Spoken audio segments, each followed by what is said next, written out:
ನನ್ನ ಪ್ರಕಾರ ಒಂದು ದಿನದಲ್ಲಿ ಯಾವುದಾದರೂ ಸೊಸಿ ಮರವಾದರೆ ಅದು ನೆರಳು ಕೊಡೋದಿಲ್ಲ, ಅದು ಉಳಿಯೋದು ಇಲ್ಲ. ಆ ಸೊಸಿ ಮಳೆ, ಚಳಿ, ಗಾಳಿ ಎಲ್ಲದಕ್ಕೂ ಕೂಡ ಹೊಂದ್ಕೋಬೇಕು ಅಂದರೆ ಸಮಯ ಬೇಕು.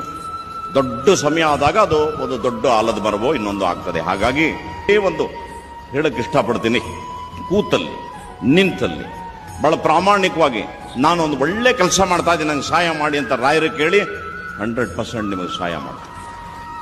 ರಾಯರು ಕೊಡೋದು ಮಾತ್ರ ಶ್ರಮಜೀವಿಗಳಿಗೆ, ಶ್ರದ್ಧಾವಾನ್ಗಳಿಗೆ, ಜೀವನವನ್ನು ಅರ್ಥ ಮಾಡಿಕೊಂಡವರಿಗೆ, ಜೀವನದ ಒಂದು ಗುರಿಯನ್ನು ಇಟ್ಟು ನಡೆಯೋರಿಗೆ.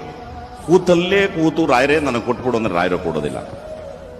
ರಾಯರು ಆಶೀರ್ವಾದ ಮಾಡಿದ್ರೆ ಯಾವ ಥರ ಮಾಡ್ತಾರೆ ಅಂದರೆ, ನಿಮಗೆ ಒಂದು ಗುರಿ ಹುಟ್ಟುತ್ತೆ ಮನಸ್ಸಿನಲ್ಲಿ, ಒಂದು ರಾಜ ನಡೆ ಸಿಗುತ್ತೆ. ಮುಂದೆ ನಡ್ಕೊಂಡು ಹೋಗ್ಬೇಕಾದ್ರೆ ಯಾವ ಅಡೆತಡೆ ಇಲ್ಲದೆ